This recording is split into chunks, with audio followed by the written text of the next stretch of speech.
आप सभी को नवरात्र के चतुर्थ दिन माँ कूष्मांडा के पावन दिवस की हार्दिक शुभकामनाएं। जय माता दी दोस्तों, आप सभी का मेरे इस YouTube चैनल में हार्दिक स्वागत है।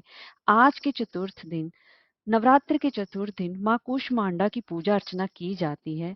माँ कूष्मांडा अपने भक्तों के सभी कष्ट हरती है, अपने भक्तों की सभी मनोकामनाएं पूर्ण करती हैं। और आज के दिन माँ कूष्मांडा के प्रति व्रत कथा सुनने का भी विधान है। और इसी के साथ साथ दुर्गा सप्तशती के मैं आपको हर रोज अध्याय श्रवण करवा रही हूँ। तो आज की मैं आपको इस वीडियो में दुर्गा सप्तशती का 5वां और छठा अध्याय श्रवण करवा रही हूँ। तो चलिए वीडियो शुरू करते हैं। दोस्तों, अगर आपको हमारी वीडियो अच्छी लगी हो तो लाइक, शेयर और सब्सक्राइब करना ना भूलें और कमेंट बॉक्स में जय माता दी अवश्य लिखें। तो चलिए वीडियो शुरू करते हैं। दोस्तों, पंचम अध्याय शुरू करने से पहले हमें विनियोग करना होता है।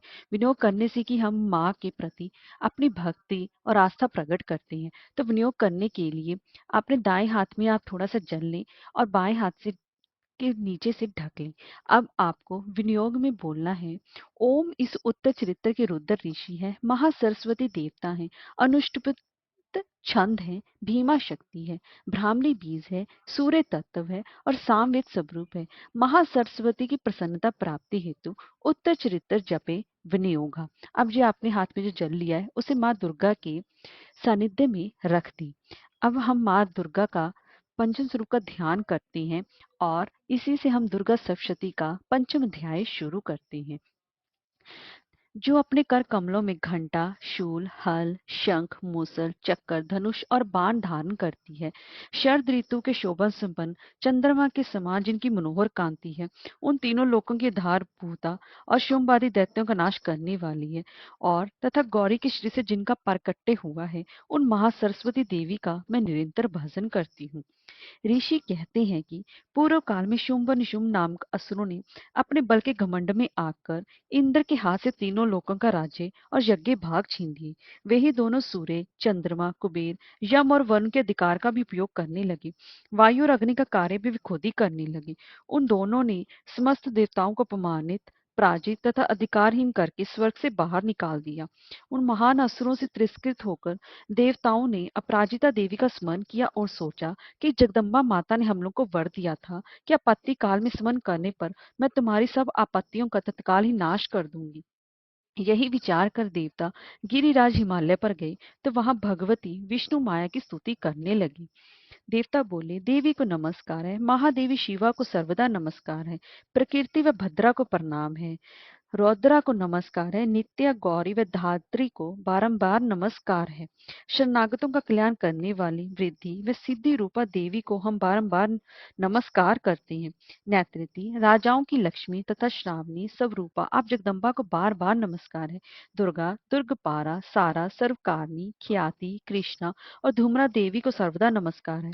अत्यंत सौम्य तथा अत्यंत रौद्र रूपा देवी को हम नमस्कार करते हैं। उन्हें हमारा बारंबार प्रणाम है।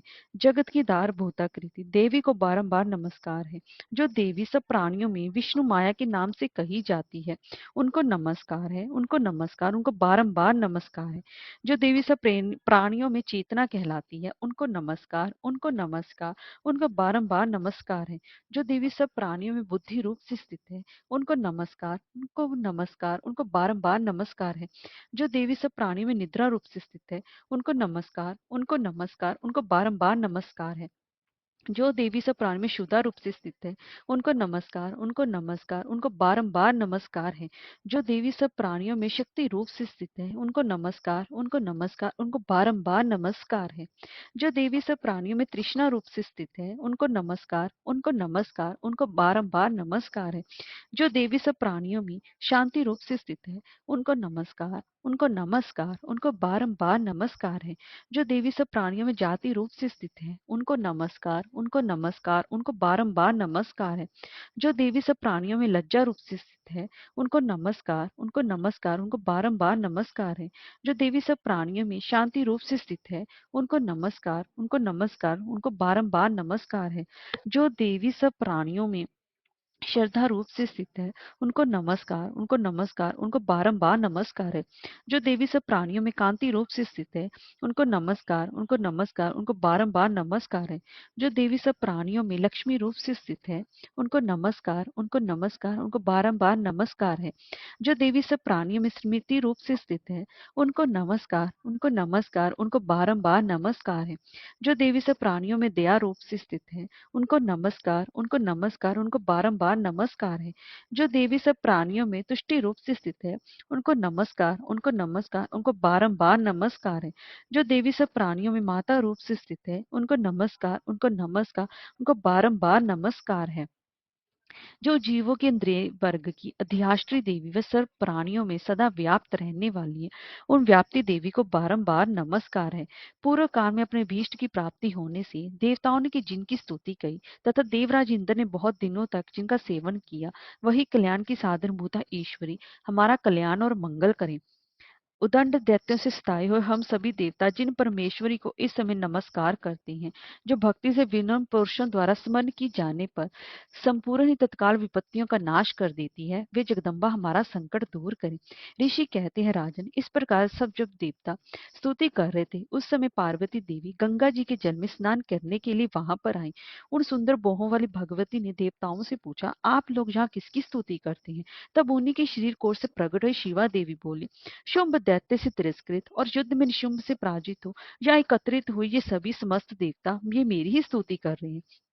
पार्वती जी के शरीर कोट से अंबिका का प्रादुर्भाव हुआ था, इसलिए वह समस्त लोकों में कौशिकी के नाम से जानी जाने लगी। कौशिकी जी के प्रकट होने के बाद पार्वती देवी जी का शरीर काले रंग का हो गया, अतः वह हिमालय पर रहने वाली कालिका देवी के नाम से भी विख्यात हुई। तदनंतर शुंभ निशुंभ के भृत्य चंड मुंड वहां पर आए।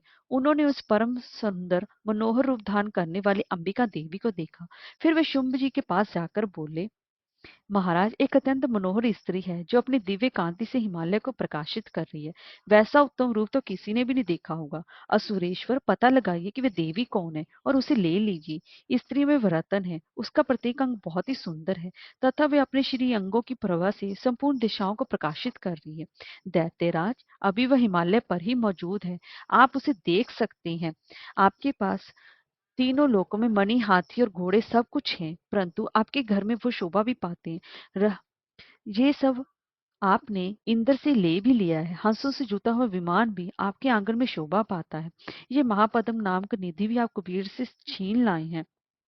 स्वर्ण की वर्षा करने वाला वरुण का छत्र भी आपके घर में शोभा पाता है तथा ये श्रेष्ठ रथ जो पहले आप प्रजापति के अधिकार में था, अब आपके पास मौजूद है। दैतेश्वर, मृत्यु की उत्तराकांतिका नाम वाली शक्ति भी आपने छीन ली है तथा वरुण का पाश और समुद्र में होने वाले सब प्रकार के रत्न आपके भाई निशुंभ के अधिकार में हैं। दैत्यराज, इस प्रकार सभी रत्न आपने एकत्र कर लिए हैं। फिर जो यह स्त्रियों में रत्न रूप कल्याण में देवी है, इसे आप क्यों नहीं अपने अधिकार में कर लेते? ऋषि कहते हैं, चंड मुंड का ये वचन सुनकर शुंभ ने महादैत्य सुग्रीव को दूत बनाकर देवी के पास भेजा और कहा, तुम मेरी आज्ञा से उसके सामने ये बातें कहना और ऐसा उपाय करना जिससे प्रसन्न होकर वह शीघ्र ही यहाँ पर आ जाए। वह दूत पर्वत के अत्यंत ही रमणीय प्रदेश में जहां पर देवी मौजूद थी गया और मधुर वाणी से कोमल वचन बोला। दूत बोला, देवी, दैत्यराज शुंभ इस समय तीनों लोकों के परमेश्वर हैं। मैं उन्हीं का भेजा हुआ हुई दूत हूँ और यहाँ तुम्हारे ही पास आया हूँ। उनकी आज्ञा से सदा सब देवता एक स्वर से मानते हैं, कोई उनका उल्लंघन नहीं कर सकता।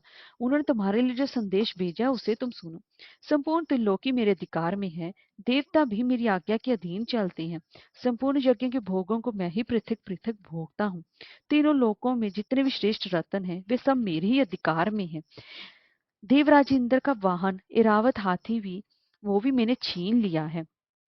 क्षीर सागर का मंथन करने से जो अश्व रत्न उचय श्रवा प्रकट हुआ था, उसे देवताओं ने मेरे पैरों पर पकड़कर समर्पित किया है। देवी, हम लोग तुम्हें संसार की स्त्रियों में रत्न मानते हैं, अंततः तुम हमारे पास आ जाओ, क्योंकि रत्नों का भोग करने वाले हम ही हैं। चंचल कटाक्षों वाली सुंदरी, तुम मेरे या मेरे भाई महापरकर्मी निशुंभ की सेवा में आ जाओ, क्योंकि तुम रत्न स्वरूपा हो। मेरा वन करने से तुम्हें तुलना रहित महान ऐश्वर्य की प्राप्ति होगी। अपनी बुद्धि से ये विचार कर तुम मेरी पत्नी बन जाओ। ऋषि कहते हैं कि दूत के ऐसा कहने पर माँ भगवती दुर्गा मन ही मन मुस्कुराई और कहा, दूत, तुमने सत्य कहा है, इसमें कोई तनिक भी मिथ्या नहीं है। शुंभ तीनों लोकों का स्वामी है और निशुंभ भी उसी के समान महाप्रकर्मी है, किंतु इस विषय में मैंने जो प्रतिज्ञा कर ली है उसे मिथ्या में कैसे करूं। मैंने अपनी अल्प बुद्धि के कारण पहले से प्रतिज्ञा कर रखी है, तो उसे सुनो। जो मुझे संग्राम में जीत लेगा, जो मेरे अभिमान को चूर्ण कर देगा तथा संसार में जो मेरे समान बलवान होगा, वही मेरा स्वामी होगा। इसलिए शुंभ अथवा महादैत्य निशुंभ स्वयं ही यहाँ पधारे और मुझे जीतकर शीघ्र ही मेरा पानी ग्रहण कर ले। इसमें विलंब की क्या आवश्यकता है। दूत बोला, देवी, तुम घमंड में भरी हो, मेरे सामने ऐसी बातें ना करो। तीनों लोकों में कौन ऐसा पुरुष है जो निशुंभ और शुंभ के सामने खड़ा हो सके। देवी, अन्य देवताओं के सामने भी सारे देवता युद्ध में नहीं ठहर सकते, फिर तुम अकेली स्त्री होकर कैसे ठहर सकती हो। जिन शुंभ आदि दैत्यों के सामने इंद्र आदि सब देवता भी युद्ध में खड़े नहीं है, उनके सामने तुम स्त्री होकर कैसे जाओगी। इसलिए तुम मेरे ही कहने से निशुंभ शुंभ और निशुंभ के पास चली चलो। ऐसा करने से तुम्हारे गौरव की रक्षा होगी, अन्यथा तुम्हें केश पकड़कर घसीटेंगे, तब तुम्हें अपनी प्रतिष्ठा खोकर जाना पड़ेगा। तब देवी ने कहा, तुम्हारा कहना ठीक है, शुंभ बलवान है और निशुंभ भी बड़ा ही पराक्रमी है, किंतु क्या करूं, मैंने पहले से ही बिना सोचे समझे प्रतिज्ञा कर लिया। अतः अब तुम जाओ, मैंने तुमसे जो कुछ कहा है सब दैत्य राज से आदर पूर्वक कहना, फिर वो जो उचित जान पड़े वही करना। जय माता दी। दोस्तों, अब मैं आपको छठा अध्याय श्रवण करवा रही हूँ, उससे पहले हम माँ का ध्यान करते हैं। मैं सर्वगेश्वर भैरव के अंग में निवास करने वाली परम कुत्रिष्ट पद्मा देवी का चिंतन करती हूँ। वे नागराज के आसन पर बैठी हैं और नागों के फनों से सुशोभित होने वाली मणियों की विशाल माला से उनकी देहलता उदासित हो रही है। सूर्य के समान उनका तेज है, तीन नेत्र उनकी शोभा बढ़ा रहे। वे हाथों में माला, कुंभ कपाल और कमल लिए हुए हैं और उनके मस्तक में अर्ध चंद्रमा भी सुशोभित है। तब ऋषि कहते हैं, देवी का ये कथन सुनकर दूत को ही बड़ा गुस्सा आया और उसने दैत्यराज के पास जाकर सब समाचार कह सुनाया। दूत के इस वचन को सुनकर दैत्यराज कुपित हो उठा और दैत्य सेनापति धूम्रलोचन से बोला, धूम्रलोचन, तुम शीघ्र अपनी सेना साथ लेकर जाओ और उस दुष्टा के केश पकड़कर घसीटते हुए उसे यहाँ पर लेकर आओ। उसकी रक्षा करने के लिए यदि कोई दूसरा खड़ा हो तो वह देवता, यक्ष अथर्व गंधर्व क्यों ना हो, उसे अवश्य ही मार डालना। ऋषि कहते हैं, शुंभ के इस प्रकार आज्ञा देने पर वह धूमर लोचन दैत्य 60,000 असुरों की सेना को साथ लेकर वहां से तुरंत ही चल दिया। वहां पहुंचकर उसने हिमालय पर रहने वाली देवी को देखा और ललकार कर कहा, अरे तो शुंभ निशुंभ के पास चल। यदि इस समय प्रसन्नता पूर्वक मेरे स्वामी के समीप नहीं चलेगी तो मैं बलपूर्वक झोंटा पकड़कर घसीटते हुए तुझे ले चलूंगा। तब देवी बोली, तुम्हें दैत्यों के राजा ने भेजा है, तुम स्वयं भी बलवान हो और तुम्हारे साथ विशाल सेना भी है। ऐसी दशा में यदि मुझे बलपूर्वक ले चलोगे तो मैं तुम्हारा क्या कर सकती हूँ।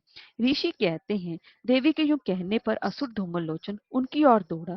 तब अंबिका ने हुम शब्द के उच्चारण मात्र से ही उसे भस्म कर दिया। फिर तो क्रोध में भरी हुई दैत्यों की विशाल सेना और अंबिका ने एक दूसरे पर तीखे साइकों, शक्तियों तथा फरसों की भी वर्षारंभ करी। इतने में ही देवी का वाण सिंह भी उछलता हुआ गर्जना करके गर्दन के बालों को हिलाता हुआ असुरों की सेना में कूद पड़ा। उसने कुछ दैत्यों को पंजों की मार से, कितनों को अपने जबड़ों से और कितने महादैत्यों को पटक कर ओठ की दाढ़ों से घायल करके मार डाला। उस सिंह ने अपने कितने ही नखों से कितनों के पेट फाड़ डाले और थप्पड़ मारकर कितनों की सर धड़ से भी अलग कर दिए। कितनों की भुजाएं और मस्तक काट डाले तथा अपनी गर्दन के बाल हिलाते हुए उसने दूसरे दैत्यों के भी पेट फाड़कर उनका रक्त चूस लिया।